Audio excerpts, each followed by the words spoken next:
Alright, ngayon guys, eto, may nakita tayong panibagong tattoo ng isa sa mga iniidolo natin, pinapanood natin, no? Kay Mewo guys. Gawa niya yan, cover up. Pero ngayong araw, ito yung tattoo natin kay boss. Ayan, no?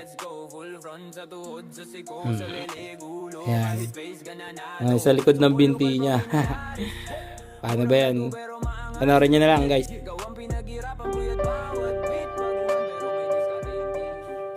Ngayong araw, magtatattoo na naman ang nerbyosong tattoo artist na kahit nanginginig ang daga ko sa dibdib, dumayo pa all the way from Baras Rizal dito sa Bacoor, Cavite, kung saan lahat ng laban lalabanan ng mga palaban na kabilang sa klase ng mga panlaban.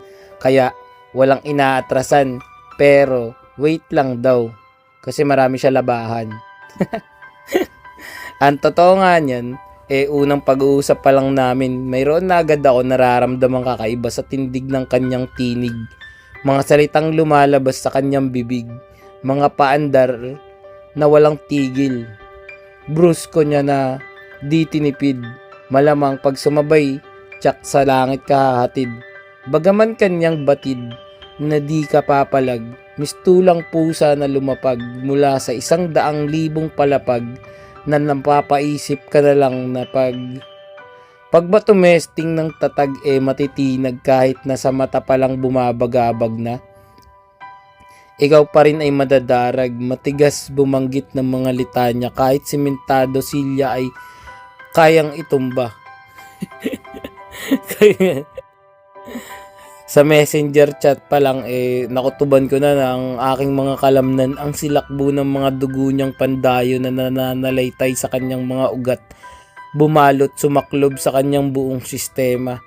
Naranasan na may mas nakakatakot pa kesa mapunta sa hardin ng bulaklak na panay lanta, nakatiwangwang na bakanting planta, lugon na santa, sinaing sinaing hilaw na malata, kumukulong tulog na mantika, low-key na siga, umasta, nagmumunwok na palaka, bubugbugin, sasaksakin, at saka marami pang iba. Kung di mo pa, ibig na, lumagay sa tahimik na.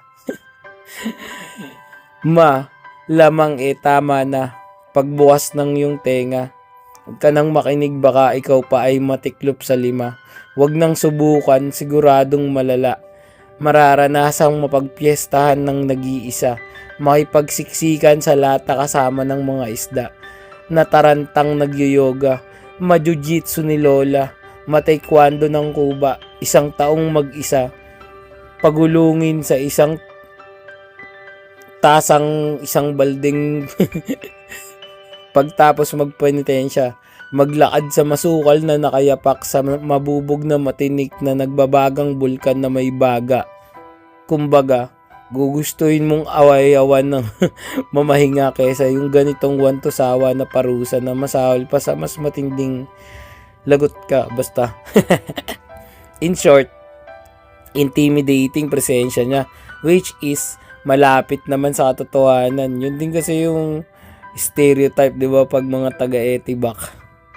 Aminado naman at kaya niyang patunayan, pero di naman daw kailangan matakot, mangilag o masindak, dahil ang tunay daw na siga yung taong may pinoprotektahan na iba.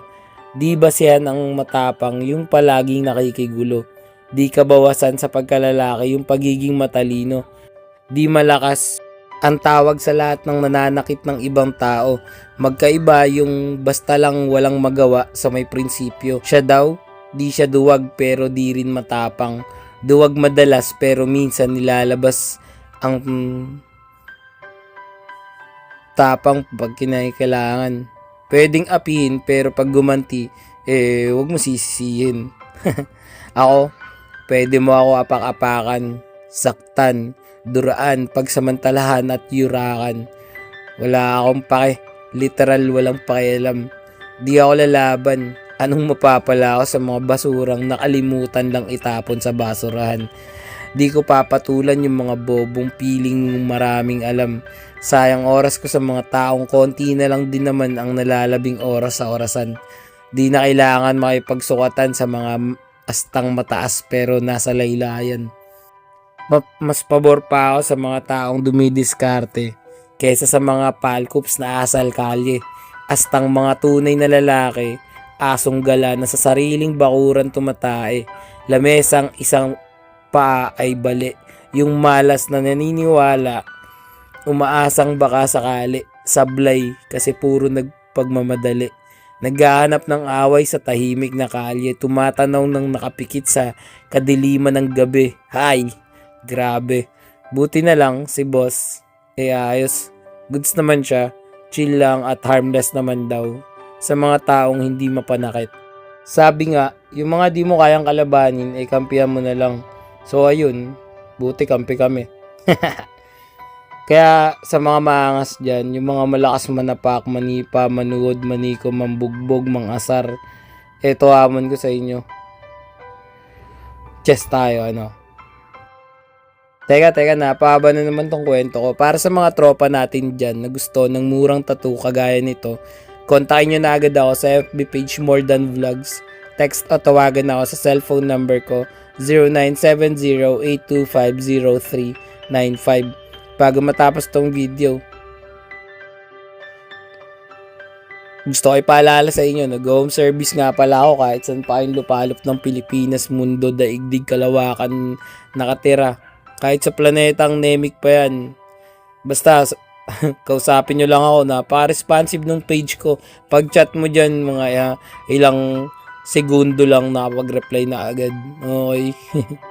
Ganun talaga. Maraming mga artist dyan. Ang hirap kontakin pero madali lang ako kausap guys. Paano? Wala na kayong dahilan para hindi magpatato. Ako na pupunta sa inyo. Mura na yung tattoo natin. Tapos, madali pa ako kausap. No? Paano?